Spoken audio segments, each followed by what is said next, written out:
यस्सु के जिंदा जलाली और बरकत नाम में आप सबों की सलामती हो। खुदा के जिंदगी बख्शपाक कलाम में से हमारे लिए आज सुबह का पैगाम ज़बूर की किताब और उसका 41 बाब। खुदा के जिंदगी बख्शपाक कलाम में कुछ यूं मरकूम ज़बूर 41 और इसकी पहली आयत। मुबारक है वो जो गरीब का ख्याल रखता है, खुदावन मुसीबत के दिन उसे छुड़ाएगा।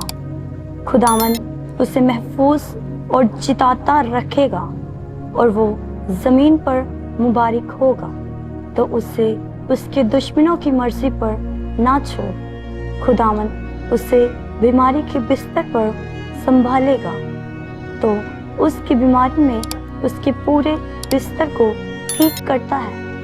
मैंने कहा, ऐ खुदावन मुझ पर रहम कर, मेरी जान को शिफा दे, क्योंकि मैं तेरा गुनहगार हूँ। मेरे दुश्मन ये कहकर मेरी बुराई करते हैं कि वो कब मरेगा और उसका नाम कब मिटेगा। जब वो मुझसे मिलने को आता है, जो झूठी बातें बकता है, उसका दिल अपने अंदर बदी समेटता है। वो बाहर जाकर उसी का जिक्र करता है। मुझसे अदावत रखने वाले सब मिलकर मेरी गीबत करते हैं। वो मेरे खिलाफ मेरे नुकसान के मंसूबे बांधते हैं। वो कहते हैं, इसे तो बुरा रोग लग गया है। अब जो वो पड़ा है तो फिर उठने का नहीं, बल्कि मेरे दिली दोस्त हैं जिस पर मुझे भरोसा था और जो मेरी रोटी खाता था मुझ पर लात उठाई है।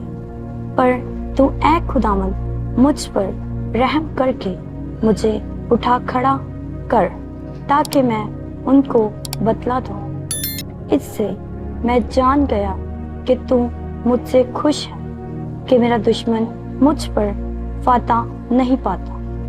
मुझे तो तू ही मेरी रास्ते में कयाम बख्शता है और मुझे हमेशा अपने हुजूर कायम रखता है।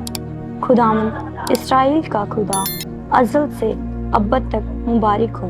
आमीन सुम आमीन आमीन। खुदावन के ज़िंदगी बख्शपाक कलाम का पढ़ा और सुना जाना हम सबों की जिंदगियों के लिए बाइस से बरकत हो। आमीन।